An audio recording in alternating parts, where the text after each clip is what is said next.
2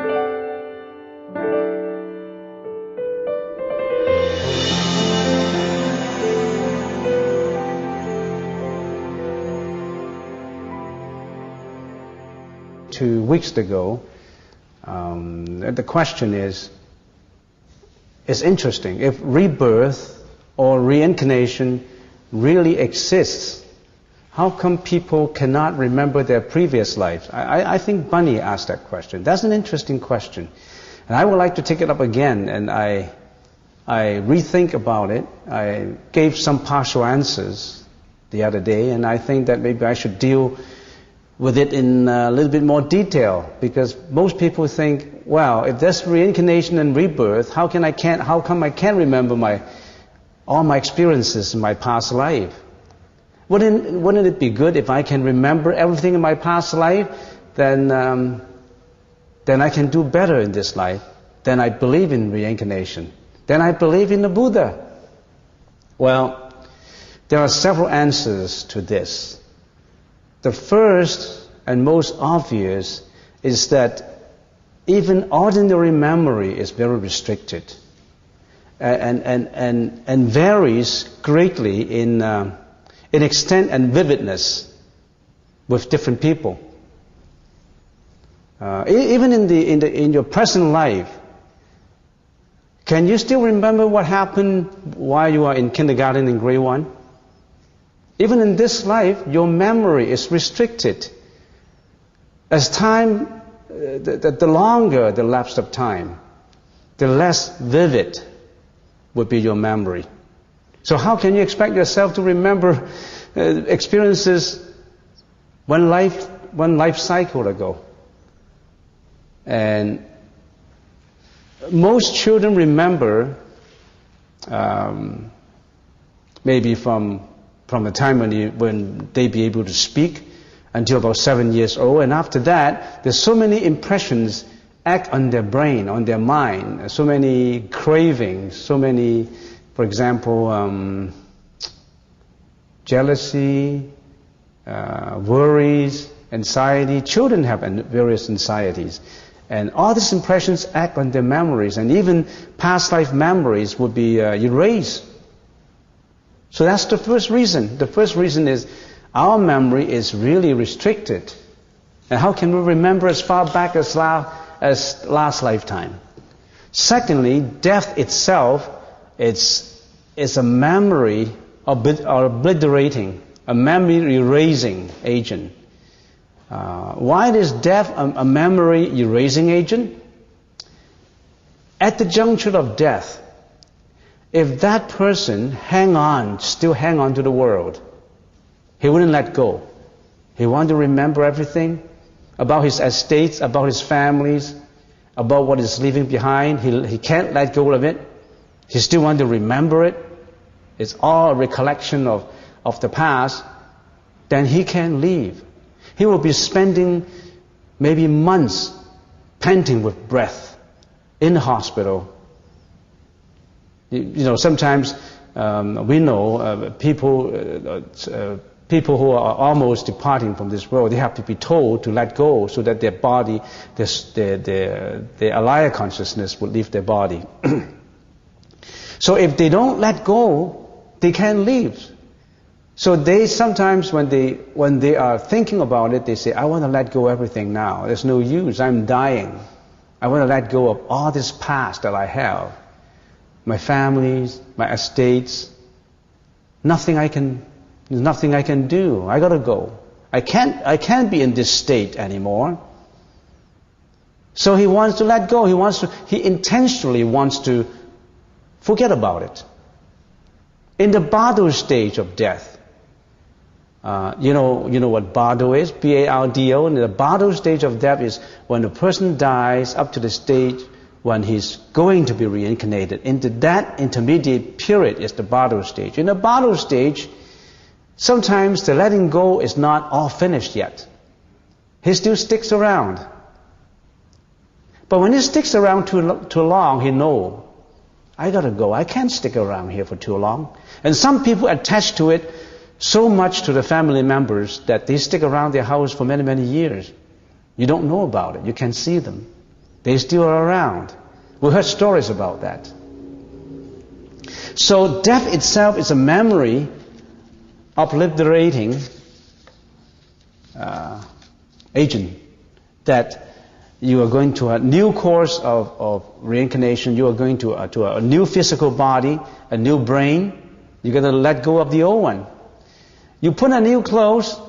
If you still wear the old clothes, you're not comfortable with it. You got to discard your old clothes. You want to put on new ones. So that's the second reason for it. Death itself is erasing everything out.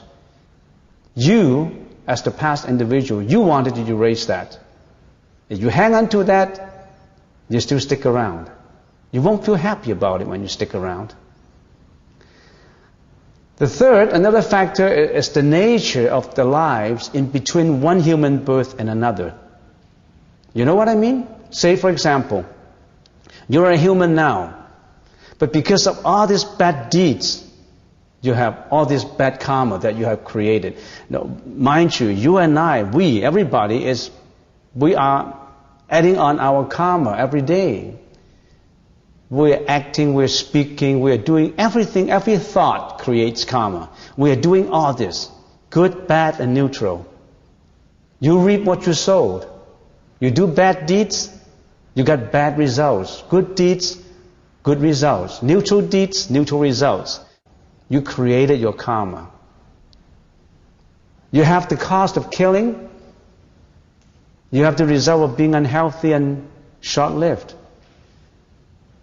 You germinate the cost of charity and donation. The final effect is that you'll be rich because you're always giving. So in between one human life and another, say for example you're human now, and because of the bad deeds that you have done, then you reincarnate into the animal realm, for example. If you are in the animal realm, and most animals do not register impressions clearly, a dog, a cat, a rat, all the animals, they don't register, their impressions are not too vivid. And if you reincarnate in the animals realm for a series of lives, you tend to forget about that past one life during which you were human. You can't forget about it. That's the reason why for some regression therapy, some patients were going through process of hypnosis, and under hypnosis, they'd be able to tell the experiences when they were human. Most cannot, or most could not say anything about a time when they were animals. They can't say, when I was a dog 2 lives ago, my master was like this. When I was a cat, no. Usually when they were humans. And you read that book, I introduced that book to you by Brian Weiss, Many Lives, Many Masters. And he conducted retrogression hypnosis on more than 200 cases, and most of them, I read that book, most of them couldn't tell their past life when they were as animals, because the impressions is so unclear, it's so cloudy. Animals don't have vivid impressions. So that's another reason why we can't remember past life. We can't remember animals' lives. And after a series of these reincarnations as animals, we forget about everything. However, a study of the earliest behavior pattern of some children indicate that these children, these subjects for the research, usually remember a lot about their previous lives. They were born into their new lives with some dim awareness of what happened in their past lives. And sometimes they acquired skills, these children acquired skills simply from remembering rather than learning. They just remember from their past life, and they just play the piano like that. They don't have to learn it. They just remember. And sometimes they speak of things that bear no relation to their experiences in their present life. And parents, as a rule, they do not encourage this kind of imagination. They don't want that. They don't want their children to say, I was John in Toronto before I came here as your son. They didn't want to hear that because that caused a lot of embarrassment and fear. And they don't believe it. They thought that's the child's imagination. Nothing happened like that. They don't believe it. They pay no attention to reincarnation. Why should they believe in reincarnation? They don't want to acknowledge that fact. So they forbid the children to tell anything about their past life stories. So children just shut up, and as time goes on, they can't remember them anymore. Well, there are quite a few scientists. I don't know if you heard about this, or you read about this. Professors and philosophers who have done researches in the recollection of past lives of children. And one of the most authoritative is by the name of Professor Ian Stevenson. You can check that from the internet. Stevenson, S-T-E-V-E-S-O-N, Ian Stevenson. And he did a lot of research. He did about 2,000 cases of children. It's the authority on reincarnation. And he is not religious. He's scientific. He conducted research based on empirical evidences. It's just from empirical researchers based on an objective point of view. And other than that, I can read to you, there are the most well-known, of course, are Ian Stevenson. There's also Hemendra Banerjee, Francis Story, the son of a priest who was born in the 1920s. He became an expert in the Theravada school of Buddhism, and his father was a Catholic priest. He became a Buddhist. And Stevenson and Story did their researches in India. They spent 20 years in India just conduct that empirical evidences of researches of reincarnation based on stories and cases of children. And Ian Stevenson, it's a professor of University of Virginia in the States, and he has collected about 2,000 cases of apparent past life recall. Of these, he has examined more than 200 extensively and reported his findings in books and numerous articles. And I still remember a few of these. Marianne, an example quoted by them, was born in Britain, and she was speaking a language she claimed to be a classical, ancient Egyptian language, but nobody understands it. He just know at the age of about 12 or 13, suddenly she talked about a language. She spoke a language that nobody understands, and she said, 2,000 years ago, she was an Assyrian being captured by the Egyptian armies. He was captured and enslaved and became a slave dancer. And of course, later he died and he learned that language. Everybody thought he was crazy. She was crazy, speaking a classical Egyptian language pertaining to 2,000 years ago. But the family doctor was interested. He's very scientific oriented.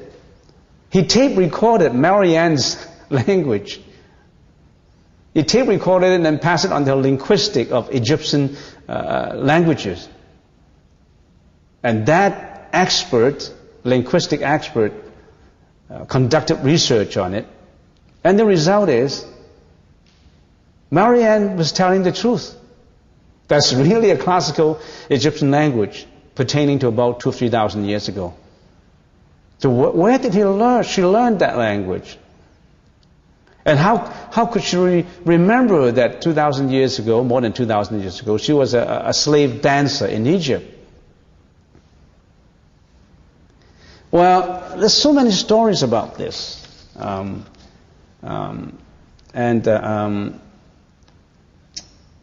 Burmese girl, born in 1953, at the age of 4, told her parents that she was a Japanese soldier, and she wanted to go back to Japan.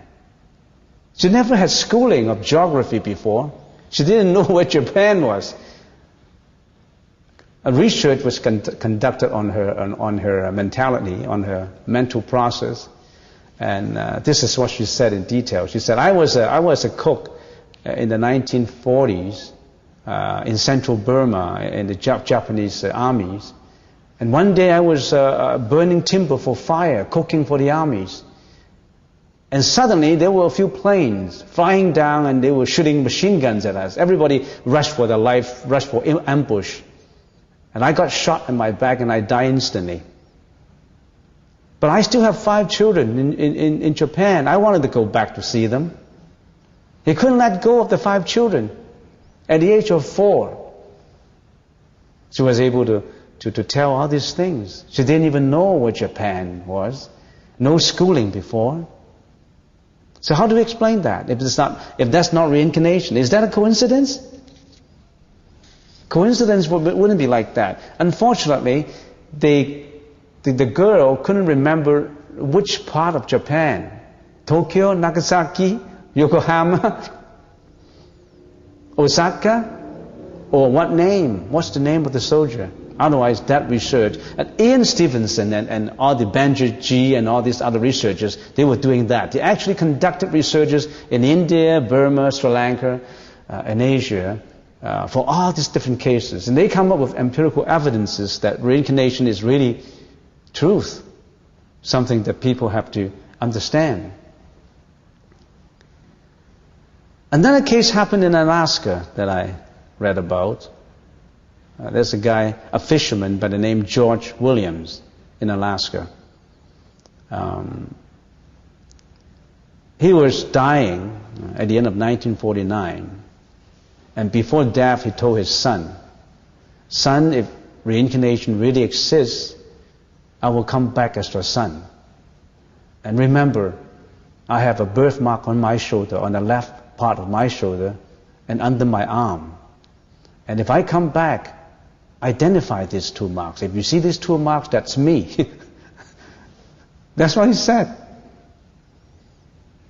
He died sometime in September in 1945. During that time, his daughter-in-law was already pregnant. That's why that triggered the idea that he wanted to come back as the son. And in 1950, sometime in May, she gave birth to a baby boy. They found the same 2 marks, as George Williams said. And George Williams, of course, had a watch, and when he died, all his possessions, the watch was put in the jewelry box of the mom, of the daughter-in-law. And one day, the baby boy was able to see that watch, and immediately he said, "That's my watch." So all these things happen. Some children seem to have acquired particular skill just from remembering from the past lives and not from learning in this present life. For example, among musical prodigies, we find Mozart, a very famous musician. Mozart composed music before he was 4 years old. Beethoven playing concerto at 8 and composing music at 10, and Chopin playing concerts before 9. They learn, they remember all these things before. They just pick them up and it passed on to them. So memories, some of them remember. Their talent were not stifled by their parents, and they will allow, maybe coincidentally, to develop their talent. They remember from their past lives, and they carry it forward to this life. And some couldn't remember. I think only for the talent, or only for geniuses, the talented people, that they can actually, if they can remember coincidentally. I don't know how they can remember, and some can't. Maybe their immediate life was very musical, and they didn't go through the intermediate lives when they were in other areas, in other realms of reincarnation. There's many cases like that. For example, in Burma, around the 1950s, there was a girl who had never learned any Pali before. You know, Pali is another language, Pali language and Sanskrit language. She never learned Pali before. At the age of 6, she was given a Pali text, Patana Sutra. He was given a page to read for 1 minute. And after that 1 minute, she could just recite it out without one single error. She just one page and glanced at it, and you closed it, and she just recited it without one single error. Well, you could say that's photographic memory, nothing surprising. This girl had a photographic, we call it photographic memory. But she could also understand it though. Photographic memory, can the camera understand the content of the picture? If she had photographic memory, she should not be able to understand the meaning of the Patana Sutra. But she understands it quite well. I guess she could be a monk before, reciting Pali. And I know I've been to the Sri Lankan temple, and I remember last year, Venerable Sarana told me that a few kids, after the session, they could almost memorize some of the Pali texts. Pages. They must have been reading Pali before. So we don't have just this present life. We have a past life. We have the present. And if you keep on reincarnating, you'll have a future life. You don't want that future life anymore. Don't go through any suffering anymore. The Buddha ended reincarnation by not going through reincarnation anymore. We call that samsara. And we'll deal with that. We'll deal with, maybe we should take it up now. Why do we reincarnate? It's good to talk about reincarnation, but why do we reincarnate? You determine that. But to understand this needs a lot of time to elaborate on it. But for the sake of brevity and simplicity, why don't we just pull something, say the Four Noble Truths. We talk about the very basic concept of the Four Noble Truths. Why don't we use the concept of Four Noble Truths and karma for people who don't have very elaborate studies of Buddhism? If we go through too deep and too profound and abstruse, you don't know what I'm talking about. So let's research on the Four Noble Truths. Let's talk about reincarnation with the perspective of a very basic Buddhist teaching the Four Noble Truths and karma. What are the Four Noble Truths? Suffering, causes of suffering, cessation of suffering, and way to cessation of suffering. Do you understand what I mean? The Buddha said this world is full of suffering. We need to find out, so that's the first one, find out suffering. We need to find out the reasons for this suffering. We need to diagnose it. And once it is diagnosed and we know what to do, then we have a way to end this suffering. Then there's no suffering anymore, no more reincarnation. So the first proposition is that suffering is inherent in all forms of existence.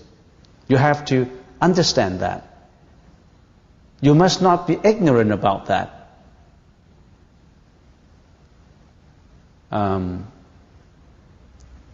You should know that you should be looking for truth. You know you are ignorant, but if you know you are ignorant and you're not looking for truth, you're more than just ignorant. We're at that stupidity because you don't look for further. In the Apollo, in the ancient Greek, the Apollo temple, there was written carved on a column. It says, "Understand thyself." Understand yourself. And then some of these Greek philosophers, one day he said, Greek philosophers, ancient philosophers said, "I heard the god of Apollo utter something." He said, Socrates is the wisest. And Socrates says, no, I'm not. And then Socrates continued to think about it. Oh, I know why Apollo, the god Apollo, said I'm the wisest. Because I know I'm ignorant. You don't know you're ignorant. I know I'm ignorant. I want to look for the truth. So Socrates go about the market debating. He always say, I'm looking for the real people. And this guy said, there's people around you and you're still looking for people. I want to look for the real people who know they are ignorant and they are seeking the truth. Not many people are seeking the truth. People are just ignorant and they don't seek the truth. So we have to know, we have to understand this world. The first proposition is that suffering is inherent in all forms of existence. No one can go through life without experiencing physical pain, sickness, disappointment and grief. None can escape old age and death. You find exception? No. Suffering is even more prevalent in animals than in human beings. And what we call self, the reincarnated entity, just for the sake of naming it, there's no such thing as self, but just for the sake of naming it, is merely a current of consciousness linked to a particular physical body. It's a current of consciousness linked to your physical body. It's not the simile, it's like a light bulb. The light bulb exists. It has a current in it. Our body exists, it has consciousness in it. That light bulb one day is going to go out. One day it's going to be broken. It's changing. That light bulb will not be guaranteed permanent. Can you guarantee a light bulb to be permanent? As well as you can guarantee your body is permanent. A light bulb is no permanent than your body. As a matter of fact, it's more short-lived than your body. What's the difference? That light bulb is going to go one day. Your body is going to go one day. What sustained that light bulb? Electric current. What sustained yourself? The current of consciousness. The stream of consciousness that goes in rapidity. Every second counts. What is your consciousness? It's a whole stream of thought. Good thought, bad thought, thought of jealousy, hatred, disappointment, fear, everything. This consciousness fluctuates. This life stream is a rapid succession of consciousness moments, resembling the running of a reel in the projector. In the projector view. So do you recognize suffering? To explain reincarnation, you have to know we reincarnate. Reincarnation is not good, Reincarnation is suffering. And the other day we talked about love. We talked about love. I think Lee brought up a point about love, and I said, unconditional love is compassion. If love is not reciprocated, love is selfish love. And most love is selfish love. If the husband loves the wife and the wife says, I don't love you anymore, then it's going to be hatred. Because each party expects the other party to reciprocate that kind of love. There's very few unconditional love. As a matter of fact, love brings out the flaw of responsibility. I remember I know a couple who got married in California. As a matter of fact, this is something I read in a book. That's an interesting book I read by Adeline Ma. Maybe you should read about that book too. It's a very good book. It's called Falling Leaves. It's really good, and maybe I shouldn't mention names. Anyway, there was a couple who got married in California, and they had a son later. To make the story short, and they had a divorce. And the wife wanted a divorce. They already have a son, 3 or 4 year old son. And the husband was so irresponsible So without love, we're talking about love now. That's why I'm bringing out this example. And the husband said, okay, divorce. As long as I'm not responsible for the alimony, as long as I have, under the Californian law, I have 1/2 of your estates, I don't care.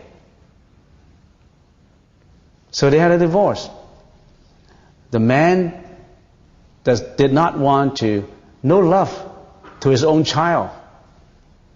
There's unconditional love. There's no love, lack of love.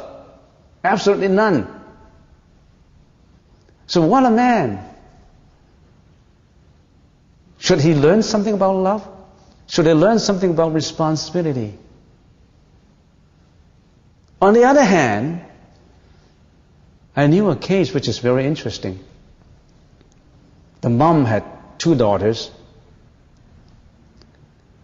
and the woman passed away at the age of 35, and the 2 girls, 6 and 7. And before she passed away, she passed away of a terminal sickness. And she wrote out 18 cards. And she left a legacy that is very exceptional. On every birthday of the child, there's a card given to the child. It says, Sally, Mom loves you very much.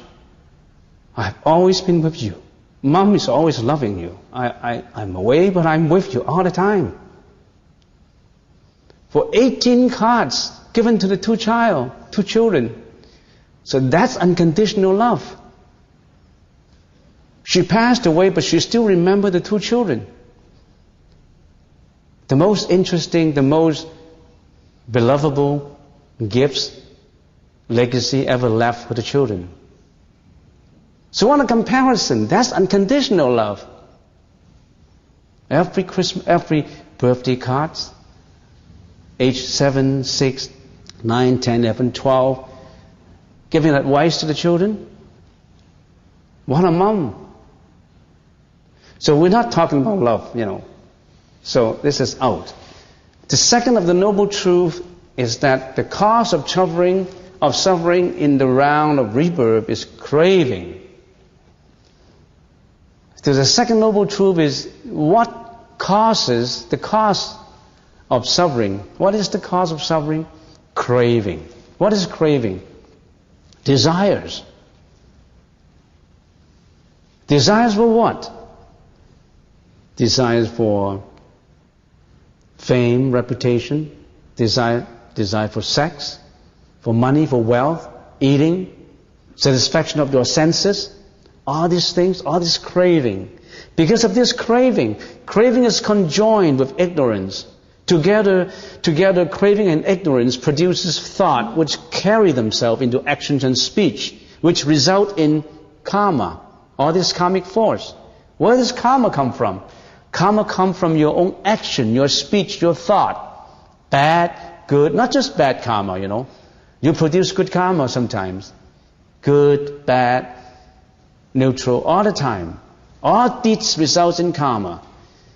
Karma is a difficult subject, abstruse and profound. Simply put, the law of karma says every time an individual acts, whether his actions on physical, mental, or psychic level, he creates an effect that will be returned to him, either in this current lifetime or in a future lifetime. You reap what you sow. So that's reincarnation. You've done something wrong, you develop or you cultivate bad karma in this lifetime. You think you can get away with it? You can't get away with it. You reap what you sow, good or bad. Be careful. That's why we have a whole school of learning in the Buddhist canon. We call it the Vinaya, the precepts, the observance of a morality standard. You got to watch yourself. Your thought starts from your thought. You got to watch your thought, your thinking. You start from the origin, not just curbing your actions. You start from where the source of the suffering is. Rebirth is like a cycle of existence without discerning, without rebirth is a cycle. One life after the another, without discernible beginning and without end. Without beginning, without ending. This wheel of existence does not exist in time, but time exists in it. You see the difference? Reincarnation does not exist in time, but time exists in it. So there's no beginning. Time is created by existence. The concept of time is based on your discriminating mind. There's no beginning. There's no end. When you attain nirvana, you go beyond time. You go beyond space, beyond time. Because existence and time always conjoin each other in existence. Reincarnation and time, they go hand in hand. There's reincarnation, there's time and space. No reincarnation, no time and space. So why are you always looking for reincarnation, whereas you want to get out from it? Why are you looking for a beginning, whereas you want to get out from that beginning, or end, or the time concept, or the space concept? Now the Four Noble Truths, because we didn't have that much time to cover it.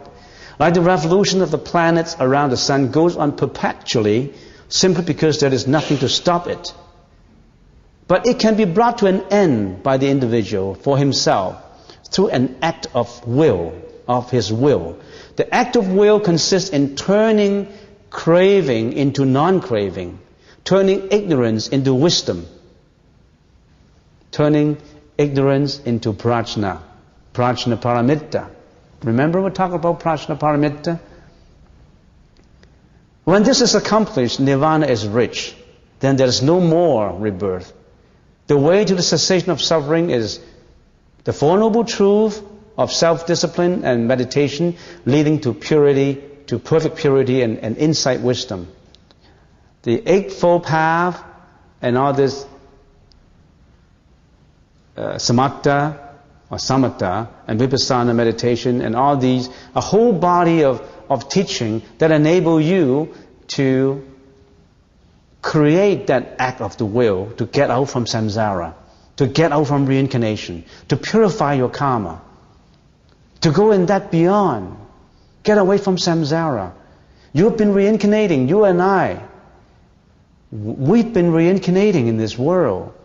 We've got to get out, no more. We got to cut off that consciousness current to that eternity, to that place where there's no more suffering, to that place where we don't have time and space. This Noble Eightfold Path, we've been talking about it, and maybe next time I can bring them up and talk about it more in detail. And more than just the Eightfold Path, there's volumes and volumes of the Buddhist teaching that have been passed down from the Buddha 2,600 years ago. The Buddhist teaching, the Tripitaka, the Sutra, the Vinaya, and the Abhidhamma, the three jewels, the Sutra, the Vinaya, and the Abhidhamma. Their purpose, their objective, is to bring the cultivation with respect to from three perspectives. From morality, maintenance of morality, maintenance of wisdom, and maintenance of samadhi, or meditation. So in the Chinese language is Jie, Ding, Hui. So there's a lot in it. A lot of the Buddhist teaching. Where do we start? We've got to start somewhere. Four Noble Truths, Eightfold Path. We start from something simple. Something simple, but something that if you keep on contemplating on it, it is so profound. Don't underestimate it for the simplicity. If you're at a higher level, you look at it from a different angle, different perspective, it's in very much depth. When an arahat is looking at something, it's different from the Sotapanna When the Sulopana is the first level. Sakadagami is the second level. Anagami is the third level. Arahat is the fourth level. In the Chinese language, we call it 出果, 二果, 三果, 四果. They're all looking at one perspective, one concept with different intensity of profundity. It's so rich. The Buddhist literature is, I would say, is the richest human, in the civilization of human, the richest literature of philosophy on earth, in terms of volumes. People may say you're prejudiced because you're a monk, of course you praise the Buddhist literature. But in terms of volumes, nobody would deny it. Just in the Chinese language, it's 8,600 volumes of it. And how about in the Theravada school, in the Pali canon, in the Sanskrit canon? It was enough to fill this whole room. Today, remember a few concepts talking about whether you can remember your past lives.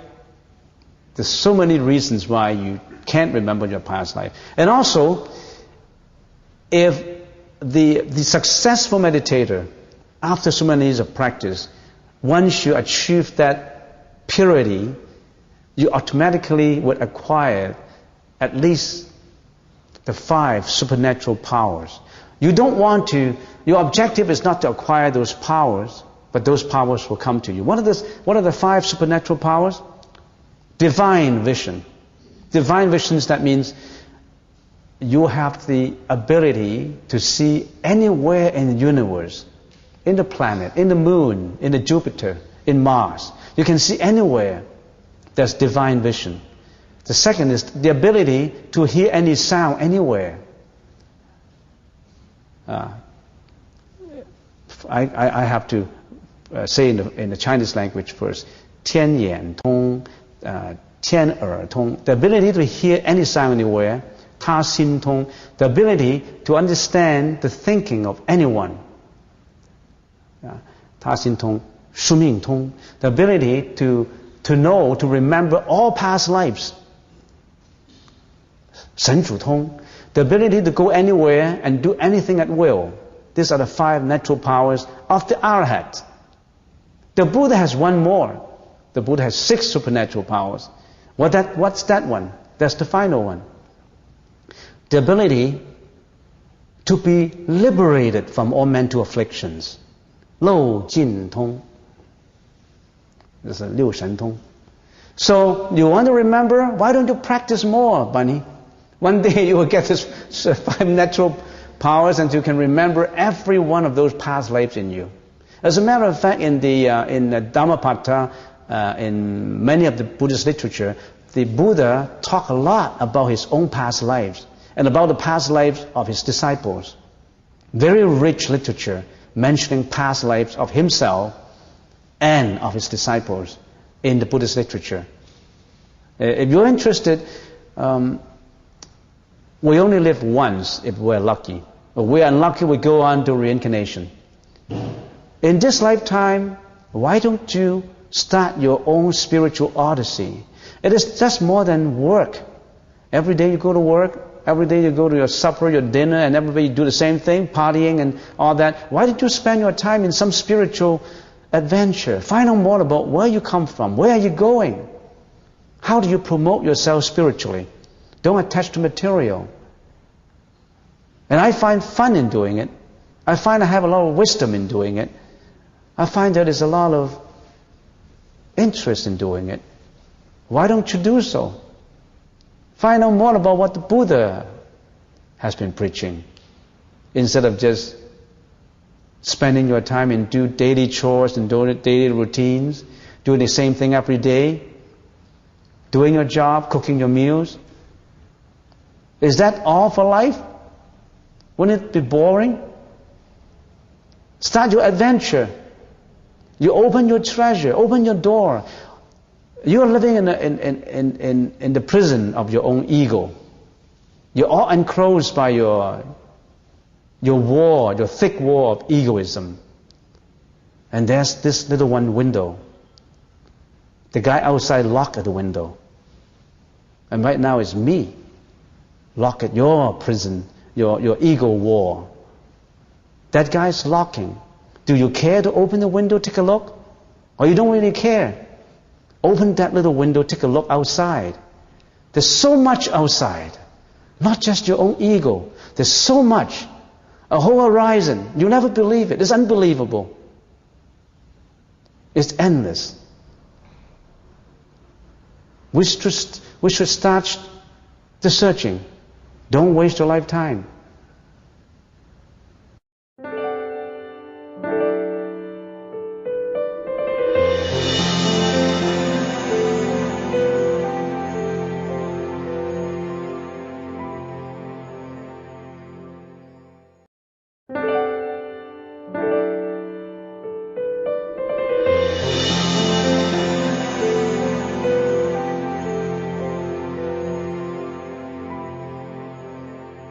Two weeks ago, the question is, it's interesting, if rebirth or reincarnation really exists, how come people cannot remember their previous lives? I think Bunny asked that question. That's an interesting question. And I would like to take it up again, and I rethink about it. I gave some partial answers the other day, and I think that maybe I should deal with it in a little bit more detail, because most people think, well, if there's reincarnation and rebirth, how come I can't remember all my experiences in my past life? Wouldn't it be good if I can remember everything in my past life? Then I can do better in this life. Then I believe in reincarnation. Then I believe in the Buddha. You know what bardo is? B-A-R-D-O. And the bardo stage of death is when a person dies up to the stage when he's going to be reincarnated. Into that intermediate period is the bardo stage. In the bardo stage, sometimes the letting go is not all finished yet. He still sticks around. But when he sticks around too long, he knows, I gotta go. I can't stick around here for too long. And some people attach to it so much to the family members that they stick around their house for many, many years. You don't know about it. You can see them. They still are around. We heard stories about that. So death itself is a memory obliterating agent that you are going to a new course of reincarnation. You are going to a new physical body, a new brain. You're going to let go of the old one. You put on new clothes. If you still wear the old clothes, you're not comfortable with it. Well, there are several answers to this. The first and most obvious is that even ordinary memory is very restricted and varies greatly in extent and vividness with different people. Even in your present life, can you still remember what happened while you are in kindergarten in grade 1? Even in this life, your memory is restricted. As time, the longer the lapse of time, the less vivid would be your memory. So how can you expect yourself to remember experiences one life cycle ago? And most children remember maybe from the time when they be able to speak until about 7 years old, and after that there's so many impressions act on their brain, on their mind, so many cravings, so many, for example, jealousy, worries, anxiety. Children have various anxieties. And all these impressions act on their memories, and even past life memories would be erased.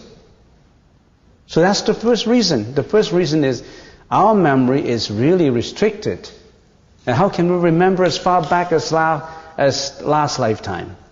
Secondly, death itself is a memory obliterating, a memory erasing agent. Why is death a memory erasing agent?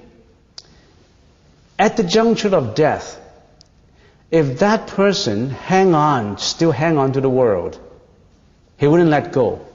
He wanted to remember everything about his estates, about his families, about what he's leaving behind. He can't let go of it. He still wants to remember it. It's all a recollection of the past. Then he can't leave. He will be spending maybe months panting with breath in the hospital. Sometimes we know people who are almost departing from this world, they have to be told to let go so that their body, their alaya consciousness will leave their body. So if they don't let go, they can't leave. So they sometimes, when they are thinking about it, they say, I want to let go of everything now. There's no use. I'm dying.